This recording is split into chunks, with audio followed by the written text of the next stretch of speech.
Oh welcome back to happy Kannada vlogs. So ಇವತ್ತು some ಕ್ವೆಶನ್ನ solve ಮಾಡೋಣ ರಿಲೇಟೆಡ್ ಟು ಬಯಾಲಜಿ. ಯಾರಿಗೆಲ್ಲ ಬಯಾಲಜಿ ಇಷ್ಟ ಇದೆ ಹಾಗೂ ನನ್ನ ಚಾನಲಲ್ಲಿ ಬರುವಂತಹ ಇನ್ನು ಮುಂದೆ ಬರುವಂತಹ ಕ್ವೆಶನ್ಸ್ಗಳು ನಿಮಗೆ ರಿಲೇಟೆಡ್ ಆಗಿ ಇಷ್ಟ ಆಗತ್ತೆ ಅಂತಂದರೆ ಖಂಡಿತವಾಗ್ಲೂ ಒಂದು ಸಬ್ಸ್ಕ್ರೈಬ್ ಮಾಡ್ಕೋಬಹುದಲ್ವಾ. ಸೊ ಇವತ್ತಿನ ದಿನದಿಂದ ಬಯಾಲಜಿಯಿಂದ ನಾವು ಕ್ವೆಶನ್ಸ್ನ ಸಾಲ್ವ್ ಮಾಡೋಕ್ಕೆ ಸ್ಟಾರ್ಟ್ ಮಾಡೋಣ. ಮೊದಲನೇ ಪ್ರಶ್ನೆ ಬಂದ್ಬಿಟ್ಟು which of the fruits have a richest source of a vitamin C ಅಂತ ಕೇಳಿದ್ದಾರೆ.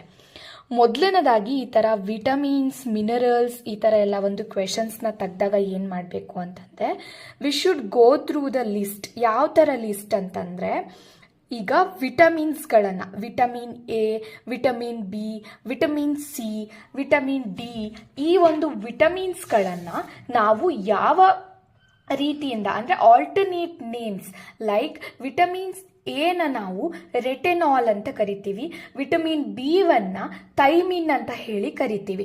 So as like that vitamin ಸಿಗೂ ಕೂಡ ಅದರದೇ ಆಗಿರುವಂತಹ ಒಂದು ಆಲ್ಟರ್ನೇಟ್ ಆಗಿರುವಂತಹ ನೇಮ್ ಇರುತ್ತೆ.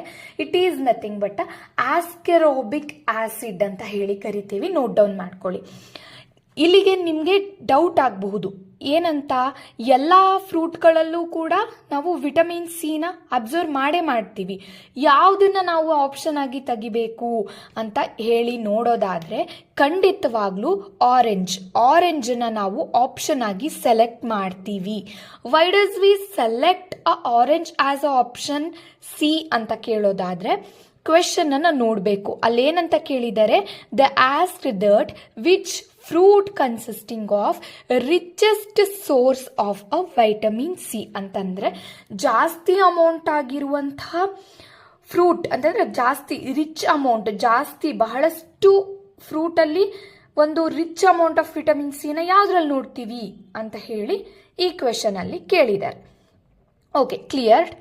Let us move on to the second question. What is the second question is nothing but which part of the human body of a skin has greatest number of a sweat glands. ಅಂದ್ರೆ ನಮ್ಮ ದೇಹದಲ್ಲಿ ಯಾವ body ಅಂದರೆ ಯಾವ ಬಾಡಿಯ portion like a skin ಅಲ್ಲಿ ನಾವು ಏನನ್ನ ನೋಡ್ತೀವಿ, ಲಾರ್ಜ್ ನಂಬರ್ ಆಫ್ ಅಂದರೆ ಜಾಸ್ತಿ ಗ್ರೇಟೆಸ್ಟ್ ನಂಬರ್ ಆಗಿರುವಂತಹ ಸ್ವೆಟ್ ಗ್ಲ್ಯಾಂಡ್ಸ್ಗಳನ್ನು ಅಂತಂದ್ರೆ ಬೆವರು ಉತ್ಪನ್ನ ಮಾಡುವಂತಹ ಒಂದು ಗ್ಲ್ಯಾಂಡ್ಸ್ಗಳನ್ನ ಎಲ್ಲಿ ನೋಡ್ತೀವಿ ಅಂತ ಕೇಳಿದ್ದಾರೆ. ಸೊ ಅಲ್ಲಿ ಬಂದ್ಬಿಟ್ಟು ಫೋರ್ ಹೆಡ್ ಅಲ್ಲೂ ಕೂಡ ಸ್ವೆಟ್ ಅಂತಂದ್ರೆ ಬೆವರು ರಿಲೀಸ್ ಆಗತ್ತೆ ಅಂಡ್ ಆಲ್ಸೋ ಫೋರ್ ಆರ್ಮ್ ಅಲ್ಲೂ ಕೂಡ ರಿಲೀಸ್ ಆಗತ್ತೆ, ಎಲ್ಲದರಲ್ಲೂ ಕೂಡ ರಿಲೀಸ್ ಆಗತ್ತೆ. ಬಟ್ ಅವ್ರು ಕೇಳಿರೋದೇನು ದ ಗ್ರೇಟೆಸ್ಟ್ ಅಂತಂದ್ರೆ ಜಾಸ್ತಿ ಯಾವುದ್ರಲ್ಲಿ ಆಗತ್ತೆ, ಯಾವ ಪಾರ್ಟ್ ಅಲ್ಲಿ ಅಥವಾ ಯಾವ ಪಾರ್ಟ್ ಆಫ್ ದ ಸ್ಕಿನ್ ಅಲ್ಲಿ ಜಾಸ್ತಿ ಅಮೌಂಟ್ ಆಫ್ ಏನು ಸ್ವೆಟ್ ಅನ್ನ ನಾವು ಅಬ್ಸರ್ವ್ ಮಾಡ್ತೀವಿ ಅಂತ ಕೇಳಿದ್ದಾರೆ. ನೀವು ಜನರಲ್ ಆಗಿ ನೋಡೋದಾದ್ರೆ ನಾರ್ಮಲ್ ಆಗಿ ಥಿಂಕ್ ಮಾಡೋದಾದ್ರೆ ಸೊ ಇಲ್ಲಿ ಪಾಮ್ ಅಂಡ್ ಹೆಡ್, ಪಾಮ್ ಅಲ್ಲಿ ನೋಡ್ತೀವಿ ಅಂತಂದ್ರೆ ಪಾಮ್ ಇಸ್ ನಥಿಂಗ್ ಬಟ್ ಆ ಕೈ, ಈ ತರ ಕೈ ಇರತ್ತಲ್ಲ, ಸೊ ಈ ಪೋರ್ಷನ್ ಅಲ್ಲಿ ನಾವು ಸ್ವೆಟ್ ಗ್ಲ್ಯಾಂಡ್ಸ್ ರಿಲೀಸ್ ಆಗೋದನ್ನ ನೋಡ್ತೀವಿ. ಹೆಡ್ ಅಲ್ಲೂ ಕೂಡ ಅಬ್ಸರ್ವ್ ಮಾಡ್ತೀವಿ.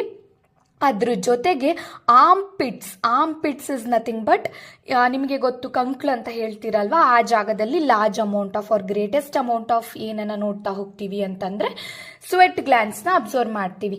ಈ ಸ್ವೆಟ್ ಗ್ಲ್ಯಾಂಡ್ಸ್ ಏನು ಅಥವಾ ಹೇಗೆ ಅಂತ ನೋಡೋದಾದ್ರೆ ಈ ಗ್ಲ್ಯಾಂಡ್ಸ್ ಬಂದ್ಬಿಟ್ಟು ಸಬೇಷಿಯಸ್ ಗ್ಲ್ಯಾಂಡ್ ಅಂತ ಕೂಡ ನಾವೇ ಕರಿತೀವಿ. ಈ ಸ್ವೆಟ್ ಗ್ಲ್ಯಾಂಡ್ ಅನ್ನ ನಾವು ಸಬೇಷಿಯಸ್ ಗ್ಲ್ಯಾಂಡ್ ಅಂತ ಕರಿತೀವಿ. ಸ್ಕಿನ್ ಅಲ್ಲಿ ಪ್ರೊಡ್ಯೂಸ್ ಆಗಿರುತ್ತೆ ಅಥವಾ ಸ್ಕಿನ್ ಅಲ್ಲಿ ಪ್ರೆಸೆಂಟ್ ಇರುತ್ತೆ ಈ ಒಂದು ಸಬೇಷಿಯಸ್ ಗ್ಲ್ಯಾಂಡ್ ಅಥವಾ ಸ್ವೆಟ್ ಗ್ಲ್ಯಾಂಡ್ ಅನ್ನ ನಾವು ಸಬೇಷಿಯಸ್ ಗ್ಲ್ಯಾಂಡ್ ಅಂತ ಕರೆದಿದ್ದೀವಿ. ಈ ಸಬೇಷಿಯಸ್ ಗ್ಲ್ಯಾಂಡ್ ಏನ್ ಮಾಡತ್ತೆ ಅಂತಂದ್ರೆ it starts to eliminate unwanted liquid like ಸಬ್ಸ್ಟೆನ್ಸ್ನ ಅನ್ವಾಂಟೆಡ್ ಆಗಿರುವಂತಹದನ್ನ ರಿಮೂವ್ ಮಾಡುತ್ತೆ. ಯಾವುದದು ಲಿಕ್ವಿಡ್ ಅಂತಂದ್ರೆ ಅಥವಾ unwanted substance is nothing but ಆ ಸ್ವೆಟ್ ಅಂತ ಹೇಳಿ ಕರೆದಿದ್ದೀವಿ.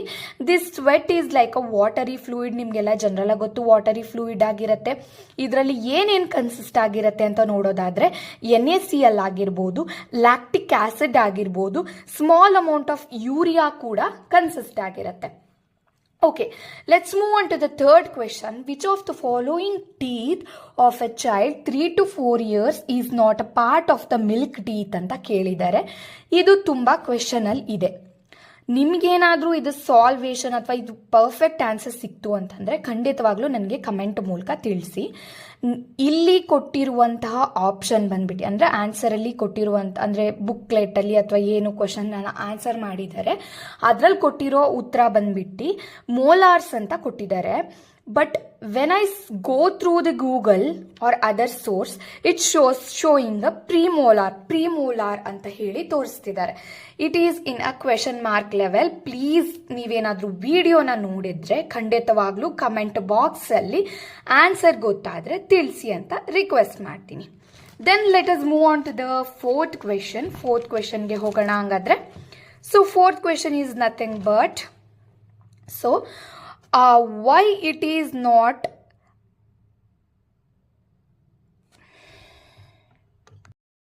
okay, let us move on to the fourth question.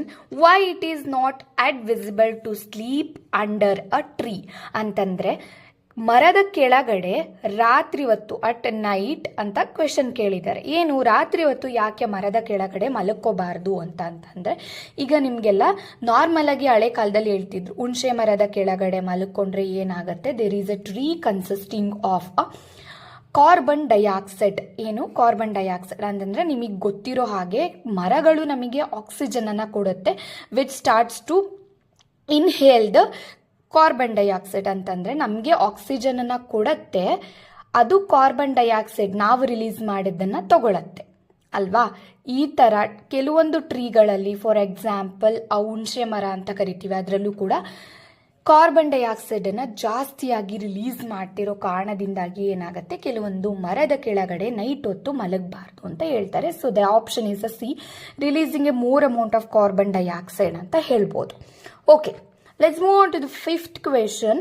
Who among the following had started the vaccination ಅಂತ ಕೇಳಿದ್ದಾರೆ. ಇಲ್ಲಿ ನೋಡಿ ಫ್ರೆಂಡ್ಸ್, ವ್ಯಾಕ್ಸಿನೇಷನ್ ಅನ್ನ ಮೊದಲು ಯಾರು ಕಂಡಿಡಿದಿದ್ದು ಅಂತ ಕೇಳಿದ್ದಾರೆ.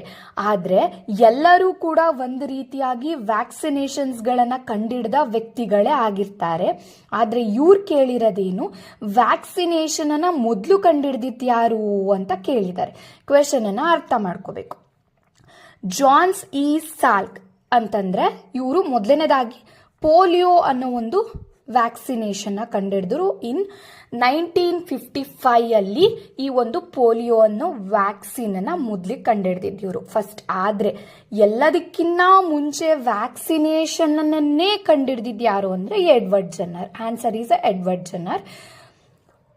ಇವರು ಮುಲ್ಲರ್ ಏನ್ ಮಾಡಿದ್ರು ಅಂತಂದ್ರೆ ಇನ್ಸೆಕ್ಟಿಸೈಡ್ಸ್ ಅಲ್ಲಿ DDTನ ಮೊದಲನೇದಾಗಿ ಇಂಟ್ರೊಡ್ಯೂಸ್ ಮಾಡಿದ್ರು 1900 ಅಂದ್ರೆ 1939 ಅಲ್ಲಿ ಇಂಟ್ರೊಡ್ಯೂಸ್ ಮಾಡಿಬಿಟ್ಟು ಏನ್ ಮಾಡಿದ್ರು, ಇನ್ಸೆಕ್ಟಿಸೈಡ್ಸ್ ಆಗಿ ನಮ್ಮ ಒಂದು ಈಗ ನೇಚರಲ್ಲಿ ಇರುವೆಗಳನ್ನ ಜಾಸ್ತಿ ನೋಡ್ತಾ ಹೋಗ್ತೀವಲ್ವಾ, ಅದಕ್ಕೆ ಒಂದು ಔಷಧಿಯಾಗಿ ಅಂತಂದ್ರೆ ಔಷಧಿ means it dissolves, it destroys the ಆಂಟ್ಸ್ಗಳಾಗಿರ್ಬೋದು, ಇದುಗಳನ್ನೆಲ್ಲ ಏನು ಮಾಡುತ್ತೆ, ಸಾಯಿಸಕ್ಕೆ ಹೆಲ್ಪ್ ಮಾಡತ್ತೆ ಅಂತ ಈ ಒಂದು DDTನ ಕಳಿಸಿರು. ಡೈಕ್ಲೋರೋ ಟ್ರೈಕ್ಲೋರೋ ಈಥೇನ್ ಅಂತ ಕೂಡ ಕಡ್ದಿದ್ದೀವಿ ಈ ಒಂದು DDTಗೆ. So okay, let's move on to the sixth question. Proteins consisting of, ನಮ್ಮ ಒಂದು ಪ್ರೋಟೀನ್ಸ್ ಅಲ್ಲಿ ಏನು ಕನ್ಸಿಸ್ಟ್ ಆಗಿದೆ ಅಂತ ಕ್ವೆಶನ್ನ ಕೇಳಿದ್ದಾರೆ. ಈ ಪ್ರೋಟೀನ್ ಅಲ್ಲಿ ನಾವು ನೋಡಬೇಕು first, protein are consisting of large complex chains of amino ಆಸಿಡ್ಸ್ಗಳನ್ನು ಹೊಂದಿದೆ. ಜೊತೆಗೆ ಕಾರ್ಬನ್ ಇದೆ, ಹೈಡ್ರೋಜನ್ ಇದೆ, ಆಕ್ಸಿಜನ್ ಇದೆ, ನೈಟ್ರೋಜನ್ ಕೂಡ ಹೊಂದಿದೆ. ಅದ್ರ ಜೊತೆಗೆ ನಾವು ಏನನ್ನ ನೋಡಬಹುದು ಅಂತಂದ್ರೆ, ಇಲ್ಲಿ ಗೊತ್ತಾಯ್ತು ನಮಗೆ ಪ್ರೋಟೀನ್ ನಲ್ಲಿ ಏನ್ ಕನ್ಸಿಸ್ಟಿಂಗ್ ಆಗಿದೆ. ಇಲ್ಲಿ ಆನ್ಸರೇ ಸಿಕ್ತು, ಅಮೈನೋ ಆಸಿಡ್ ಅಂತ. Amino acid is right answer. Sugar ಅಲ್ಲಿ ಏನ್ ಕನ್ಸಿಸ್ಟ್ ಆಗಿದೆ ಅಂತ ಒಂದು ಸತಿ ನೋಡೋದಾದ್ರೆ, let's move on to the sugar ಅಂತ ನೋಡಿದ್ರೆ 1 ಮಾಲಿಕ್ಯೂಲ್ಸ್ ಆಫ್ ಗ್ಲೂಕೋಸ್ ಇದೆ, 1 ಮಾಲಿಕ್ಯೂಲ್ಸ್ ಆಫ್ ಫ್ರಕ್ಟೋಸ್ ಇದೆ, ಮತ್ತೆ ಇಷ್ಟು ಕನ್ಸಿಸ್ಟಿಂಗ್ ಆಗಿದೆ. ಓಕೆ, ಶುಗರ್ ಅಲ್ಲಿ ಇದಿಷ್ಟು ಕನ್ಸಿಸ್ಟ್ ಆಗಿದೆ. When move on to the fatty acids ಅಂತ ಮೂವ್ ಆಗಕ್ಕೆ ಸ್ಟಾರ್ಟ್ ಮಾಡಿದ್ವಿ ಅಂತಂದ್ರೆ, ಈ ಫ್ಯಾಟಿ ಆಸಿಡ್ಸ್ ಅಲ್ಲಿ ಏನ್ ಕನ್ಸಿಸ್ಟಿಂಗ್ ಆಗಿದೆ ಅಂತಂದ್ರೆ ಲಾಂಗ್ ಚೈನ್ ಆಫ್ ಕಾರ್ಬನ್, ಒಂದು ಕಾರ್ಬನ್ ಕನ್ಸಿಸ್ಟಿಂಗ್ ಆಗಿದೆ, ಒಂದು ಹೈಡ್ರೋಜನ್ ಕನ್ಸಿಸ್ಟಿಂಗ್ ಆಗಿದೆ. COOH is nothing but a carboxylic acid ಅಂತ ಕರಿತೀವಿ. CH3 is called as methyl. ಇವಿಷ್ಟು ಕೂಡ ಫ್ಯಾಟಿ ಆಸಿಡ್ ಅಲ್ಲಿ ಕನ್ಸಿಸ್ಟಿಂಗ್ ಆಗಿದೆ. When move on to the nucleic acid, nucleic acid ಅಲ್ಲಿ ಏನ್ ಕನ್ಸಿಸ್ಟ್ ಆಗಿದೆ, ಯಾವ ಒಂದು ಇದು ಕನ್ಸಿಸ್ಟ್ ಆಗಿದೆ ಅಂತ, ಅಥವಾ ಯಾವ್ದ್ರಿಂದ ಮೇಡಪ್ ಆಗಿದೆ ಅಂತ ನೋಡೋದಾದ್ರೆ, the nucleic acid is made up of nitrogen containing bases. ಕೆಲವೊಂದು ನೈಟ್ರೋಜನ್, ನ್ಯೂಕ್ಲಿಕ್ ಅಂತಂದ್ರೆ ಇಲ್ಲೇ ನೈಟ್ರೋಜನ್ ಅಂತ ಜಸ್ಟ್ ಒಂದು ನಿಮ್ಗೆ ಈಸಿಯಾಗಿ ಅರ್ಥ ಮಾಡ್ಕೊಳ್ಳುವಂಥ ಕಾನ್ಸೆಪ್ಟ್ ಗೊತ್ತಾಗುತ್ತೆ.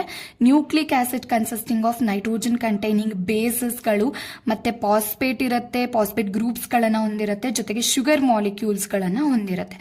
ಈ ಕ್ವೆಶನ್ಸ್ನ ನಾವು ಸಾಲ್ವ್ ಮಾಡುವಾಗ ಬರೀ ಒಂದು ಆಪ್ಷನ್ ಅನ್ನ ಚೂಸ್ ಮಾಡಿ ಬಿಡೋದಕ್ಕಿಂತ let's move on to the solve all the what option they give ಅಂತಂದ್ರೆ ಯಾವ ಆಪ್ಷನ್ ಅನ್ನ ಕೊಟ್ಟಿದ್ದಾರೆ ಅದಷ್ಟನ್ನು ಕೂಡ ಸಾಲ್ವ್ ಮಾಡ್ತಾ ಹೋದಾಗ ಏನಾಗುತ್ತೆ ಅಂತಂದ್ರೆ ಆ ಕ್ವೆಶನ್ ಅನ್ನ ಉಲ್ಟಾ ತಿರುಗಿಸಿ ಕೇಳಿದಾಗ ಈ ಆನ್ಸರ್ಸ್ನ ನಾವು ಈಸಿಯಾಗಿ ಸಾಲ್ವ್ ಮಾಡಕ್ಕೆ ಈಸಿ ಆಗುತ್ತೆ. And also we can go through the elimination process ಅಂತಂದ್ರೆ ಒಂದು ಆಪ್ಷನ್ ನಲ್ಲಿ ನೀವು ಎಲಿಮಿನೇಟ್ ಮಾಡ್ತಾ ಹೋಗಿ ಕೊನೆಗೆ ಯಾವ ಆಪ್ಷನ್ ಉಳಿತಾ ಹೋಗುತ್ತೆ ಅದನ್ನು ಕೂಡ ನೀವು ಸಾಲ್ವ್ ಮಾಡಿಕೊಂಡು ಈಸಿಯಾಗಿ ಫೈಂಡ್ ಔಟ್ ಮಾಡಬಹುದು.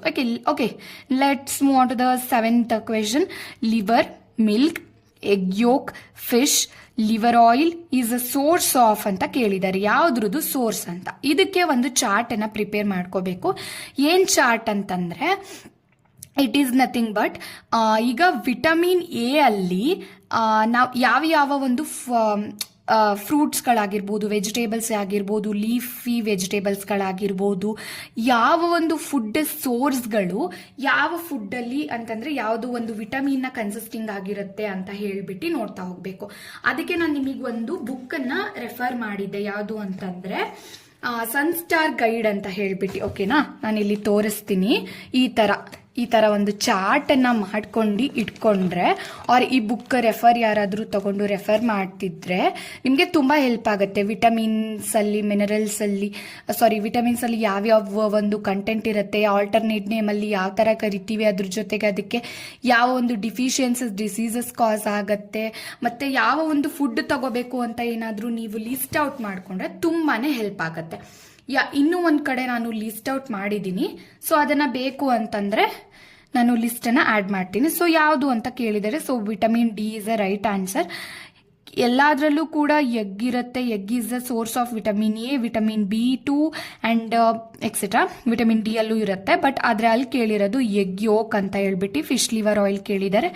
So the option is nothing but option D. Vitamin A ಅಲ್ಲಿ ಏನೇನು ಸಿಗುತ್ತೆ ಅಂದ್ರೆ ಪೊಟಾಟಾಸ್ ಆಗಿರ್ಬೋದು, ಎಗ್ ಆಗಿರ್ಬೋದು, ಮ್ಯಾಂಗೋಸ್, ಕ್ಯಾರೋಟ್ಗಳನ್ನ ನೋಡ್ತಾ ಹೋಗ್ಬೋದು.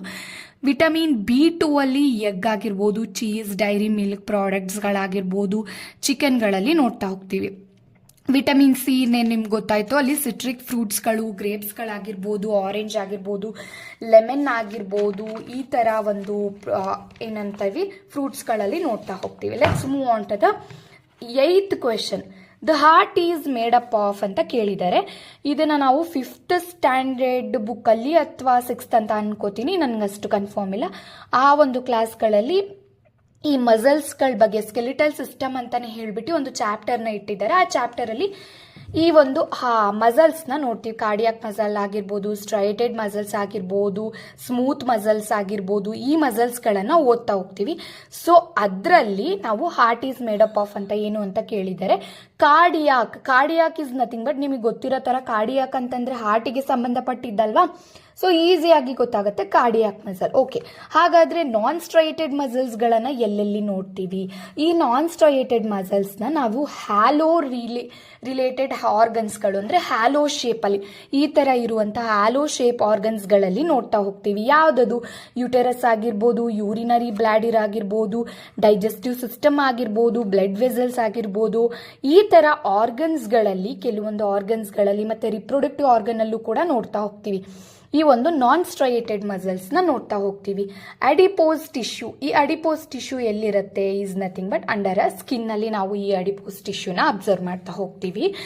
ದೆನ್ ಸ್ಟ್ರೈಟೆಡ್ ಮಸಲ್ಸ್, ನಾನ್ ಸ್ಟ್ರೈಟೆಡ್ ಎರಡೂ ನೋಡ್ತೀವಲ್ವಾ. ಸೊ ನಾನ್ ಸ್ಟ್ರೈಟೆಡ್ ಕೆಲವೊಂದು ಹ್ಯಾಲೋ ಆರ್ಗನ್ಸ್ಗಳಲ್ಲಿ ನೋಡ್ತಾ ಹೋಗ್ತೀವಿ. ಸ್ಟ್ರೈಟೆಡ್ ಎಲ್ಲಿ ನೋಡ್ತೀವಿ? ಹಾಗಾದ್ರೆ ಸ್ಟ್ರೈಟೆಡ್ ಮಸಲ್ಸ್ನ ನಾವು ಅಟ್ಯಾಚ್ ಟು ದ ಸ್ಕೆಲಿಟನ್ನಿಗೆ ಅಟ್ಯಾಚ್ ಆಗಿರುತ್ತೆ. ನಾವು ಎಲ್ಲಿ ಅಬ್ಸರ್ವ್ ಮಾಡ್ತೀವಿ ಅಂತಂದ್ರೆ ಈ ಒಂದು ಸ್ಕೆಲಿಟನ್ ರೀಜನ್ ಅಲ್ಲಿ ಅಬ್ಸರ್ವ್ ಮಾಡ್ತೀವಿ. So okay, next let us move on to the 9th question. Which of the following corona virus that kills a human. ಈ ಒಂದು ಆಪ್ಷನ್ಗಳಲ್ಲಿ ಯಾವ ಒಂದು ಆಪ್ಷನ್ನು ಕರೋನಾ ವೈರಸ್ಗೆ ರಿಲೇಟೆಡ್ ಆಗಿದೆ ಅಂತ ಹೇಳ್ಬಿಟ್ಟು ಒಂದು ಕ್ವೆಶನ್ ಅರೈಸ್ ಮಾಡಿದ್ದಾರೆ. ಸೊ ಏಡ್ಸ್, AIDS, ಇದು ಎಲ್ರಿಗೂ ಗೊತ್ತಾಗುತ್ತೆ. This AIDS is caused by the HIV virus. HIV virus ಅಂದರೆ ಹ್ಯೂಮನ್ ಇಮ್ಯುನೋ ಡಿಫಿಷಿಯನ್ಸಿ ವೈರಸ್ ಅಂತ ಕರಿತೀವಿ. ಏಡ್ಸ್ನ ನಾವೇನಂತ ಕರಿತೀವಿ, full form acquired immuno deficiency syndrome. ಇಲ್ಲಿ ಏನು ಕೇಳ್ತಾರೆ ಅದಷ್ಟನ್ನು ಕೂಡ ನಾವು ಫುಲ್ ಫಾರ್ಮ್ನ ಒಂದು ಕಡೆ ನೋಟ್ ಡೌನ್ ಮಾಡಿಟ್ಕೊಂಡ್ರೆ ಬೇರೆ ಕಡೆ ಕೇಳಿದಾಗ ಈಸಿಯಾಗಿ ಆನ್ಸರ್ ಮಾಡೋಕ್ಕೆ ನಮಗೆ ಸುಲಭ ಆಗತ್ತೆ ಅಂತ ಹೇಳ್ಬೋದು. ಸೊ ಅದಾಯಿತು. ಇಲ್ಲಿ ಏಡ್ಸ್ ಆಯಿತು. ಏಡ್ಸಿನ ಫುಲ್ ಫಾರ್ಮ್ ಇಲ್ಲೇ ಇದೆ. AIDS is caused by HIV, human deficiency immuno deficiency virus ಅಂತ ಕಾಸ್ ಆಗುತ್ತೆ ಅಂತ ಹೇಳ್ಬೋದು. ಇಲ್ಲೂ ಕೂಡ HIV ಕೊಟ್ಟಿದ್ದಾರೆ. So the option is SARS ಅಂತ ಹೇಳ್ಬಿಟ್ಟು ಸಾರ್ಸ್ ಅಂತ ಹೇಳ್ತೀವಿ. Severe acute respiratory syndrome. ನಮಗೆ ಕೊರೋನಾ ವೈರಸ್ ಸಿಂಪ್ಟಮ್ಸ್ಗಳು ಗೊತ್ತು. ಏನು ಅಂತಂದರೆ ಕೆಮ್ಮಾಗಿರ್ಬೋದು, ಶೀತ, ಈ ಥರ ಲೈಕ್ ಕಾಮನ್ ಕೋಲ್ಡ್ ಹೇಗೆ ಕಾಸ್ ಆಗುತ್ತೆ ಆ ಥರ ಕಾಸ್ ಆಗುತ್ತಲ್ವಾ. ಸೊ ಅದಕ್ಕೆ ನಾವು ಸಿವಿಯರ್ ಅಕ್ಯೂಟ್ ರೆಸ್ಪಿರೇಟರಿ ರಿಲೇಟೆಡ್ ಏನು ನಾವು ಡಿಸೀಸಸ್ನ ನೋಡ್ತಾ ಹೋಗ್ತೀವಿ ಅಂತ ಹೇಳಿ ಕೊಟ್ಟಿದ್ದಾರೆ. ಈ ಒಂದು ನೋಡ್ಕೊಂತ ನಾವು ಈ ಒಂದು ಆಪ್ಷನ್ಸ್ಗಳನ್ನ ಸೆಲೆಕ್ಟ್ ಮಾಡ್ಬೋದು. ಅಂದರೆ SARS ಅಂತ ಹೇಳಿದೀವಿ. ಈ ಒಂದು ಕೊರೋನಾ ವೈರಸ್ನ ಯಾವ ಒಂದು ದಟ್ ಕಿಲ್ಸ್ ದ ಹ್ಯೂಮನ್, ಯಾವೊಂದು ವೈರಸ್ ಹ್ಯೂಮನ್ನ ಕಿಲ್ ಮಾಡತ್ತೆ ಕರೋನಾ ವೈರಸ್ದಲ್ಲಿ ಅಂತ ಕೇಳಿದ್ದಾರೆ. ಸೊ ಅದಕ್ಕೆ ಅಕ್ಯೂಟ್ ರೆಸ್ಪಿರೇಟರಿ ಸಿಂಡ್ರೋಮ್ ಅಂತ ಹೇಳಿ ಆನ್ಸರ್ ಮಾಡ್ಬೋದು. Okay, let us move on to the 10th question. Digestion of the protein starts in the ಅಂತಂದ್ರೆ ನಮ್ಮ ಬಾಡಿಯಲ್ಲಿ ಏನಂತ ಕರಿತೀವಿ, ಡೈಜೆಷನ್ ಪ್ರೋಸೆಸ್ ಯಾವ ಒಂದು ಪ್ರೋಟೀನು ಯಾವ ಒಂದು ಪೋರ್ಷನ್ ಇಂದ ಸ್ಟಾರ್ಟ್ ಆಗುತ್ತೆ. ಈಗ ನಾವು ಬಾಯಲ್ಲಿ ಊಟ ತಗೊಂಡಾಗ it starts to getting through chewing process ಆಗುತ್ತೆ. ಚೀವಿಂಗ್ ಪ್ರೋಸೆಸ್ ಆದಮೇಲೆ ಯಾವ ಒಂದು ರೀಜನ್ ಅಲ್ಲಿ ನಮಗೆ ಸರ್ಟನ್ ಆಗಿರುವಂತಹ ಎಂಜೈಮ್ಸ್ಗಳಾಗಿರ್ಬೋದು, ಪ್ರೋಟೀನ್ಸ್ಗಳಾಗಿರ್ಬೋದು ಮಿಕ್ಸಪ್ ಆಗತ್ತೆ ಅಂತ ಕೇಳಿದಾರೆ. ಅಲ್ಲಿ ನಾವು ಹೇಳೋದಾದ್ರೆ ಮೌತಲ್ಲಿ ಜಸ್ಟ್ ಚೀವ್ ಮಾಡಿ ನಾವು ಸ್ವಾಲೋ ಮಾಡ್ತೀವಿ. ಸ್ವಾಲೋ ಮಾಡಾದ್ಮೇಲೆ it starts to move on to the stomach ಅಲ್ಲಿ ಮೂವ್ ಆದಾಗ the stomach releases some amount of enzymes or proteins called as pepsin, trypsin, chymotrypsin, amylase, lipase, lactase, maltase, sucrase. These all are the proteins which produced in the stomach ಅಲ್ಲಿ produce ಆಗುತ್ತೆ during the digestion process. ನಮ್ಮ digestion process carry ಆಗುವಾಗ ಈ ಒಂದು ಪ್ರೋಟೀನ್ಸ್ಗಳು ಅಥವಾ ಎಂಜೈಮ್ಸ್ಗಳು release ಆಗುತ್ತೆ. So ಅದಕ್ಕೆ option is stomach ಅಂತ ಹೇಳ್ಬೋದು. ಇಂಟೆಸ್ಟೈನ್, ಡುಡೆಮನ್ ಎಲ್ಲ ಕೊಟ್ಟಿದ್ದಾರೆ. So these are all the 10 questions which is solved today's day. Okay, days is completed. So ನಿಮಗೆ ಈ ವಿಡಿಯೋ ನಿಜ ಇಷ್ಟ ಆಗಿದ್ರೆ ಒಂದು ಲೈಕ್ ಮಾಡಿ, ಶೇರ್ ಮಾಡಿ, ಸಬ್ಸ್ಕ್ರೈಬ್ ಮಾಡಿ. ನಾನು ಓದ್ತಿರೋದು ನಿಮಗೂ ಕೂಡ ಏನಾದರೂ ಚೂರ್ ಹೆಲ್ಪ್ ಆಯಿತು ಅಂತಂದರೆ ಖಂಡಿತವಾಗ್ಲೂ ಒಂದು ಸಬ್ಸ್ಕ್ರಿಪ್ಷನ್ ಮಾಡ್ಕೊಳ್ಳಿ. ಆದಷ್ಟು ಡೈಲಿ ಓದಿದ್ದಂತಹ 10 ಕ್ವೆಶನ್ಸ್ನ ಅಪ್ಲೋಡ್ ಮಾಡೋಕ್ಕೆ ಟ್ರೈ ಮಾಡ್ತೀನಿ. Please support me. Thank you.